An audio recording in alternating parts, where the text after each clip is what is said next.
भी करवा दी है। मैंने तो जज साहब के सामने ही पूछा, वो जो प्रोसिक्यूशन की टीम थी, मैंने कहा आपने मरना नहीं है, वो अल्लाह को जवाब नहीं देना आपने जाके। यानी ये कैसे हो सकता है कि आप यहां अदालत में खड़े होकर, इस जगह पे सच बोलना होता है, झूठी गवाही नहीं देनी होती, आप यहां पे खड़े होकर कह रहे हैं कि मैंने बम मारे और मैंने डंडे बरामद करवा दिए और चीजें आपने मेरे से बरामद भी कर ली हैं। How is it possible? मुझे तो जब गिरफ्तार किया गया इस केस के अंदर, तो मेरे से एक लफ्ज भी इस दहशतगर्दी के बारे में या इस लड़ाई के बारे में पूछा ही नहीं गया। बहरहाल ये सारे झूठे मुकदमा थे, इनका जो अंजाम होना था, इससे पहले भी जो अंजाम होना था वही हुआ, और अभी भी इन केसेस का जो अंजाम होना है वो सबके सामने है, और जो इन केसेस की दुर्गत बनी है वो भी आपके सामने है। लेकिन ये सारा कुछ हो क्यों रहा है? मुझे ऐसा महसूस हुआ कि ये सारा कुछ इसलिए हुआ कि एक नई हुकूमत बन रही है, और एक ऐसी हुकूमत बन रही है जिसके पास अवाम का मैंडेट नहीं है। ये मैं नहीं कह रहा, पूरी दुनिया कह रही है।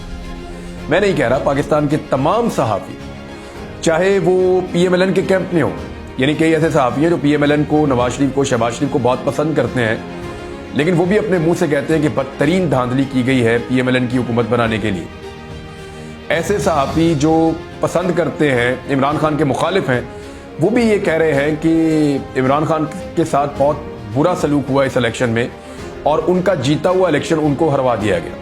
तहरीक इंसाफ का क्लेम है कि 180 नशिस्तें, और मैंने 8 तारीख की रात को जो वीलॉग किया था 11 से 12 बजे के दौरान, आपने वो देखा था, उसमें मैंने ये कह दिया था 8 फरवरी की रात को, और आपको बता दिया था कि 179 इतनी नशिस्तों पे पाकिस्तान तहरीक इंसाफ आगे चल रही है।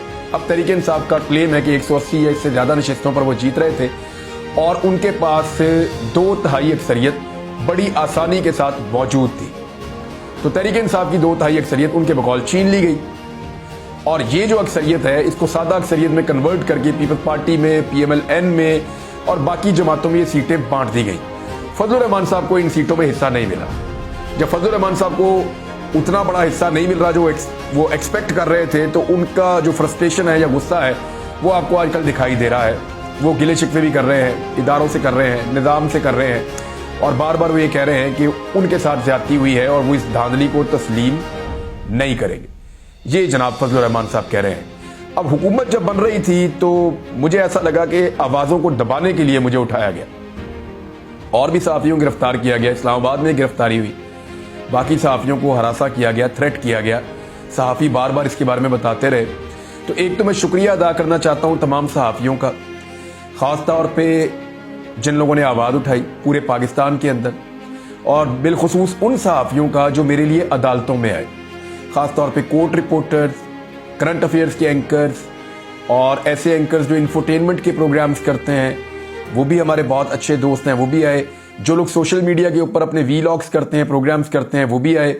तो मैं तमाम सहाफ़ियों का दिल की गहराइयों से शुक्रिया अदा करता हूँ कि वो इस मुश्किल वक्त में आवाज़ बने, कि सहाफ़ियों को बंद करना, उनकी आवाज़ें दबाना, ये दुरुस्त इक़दाम नहीं है।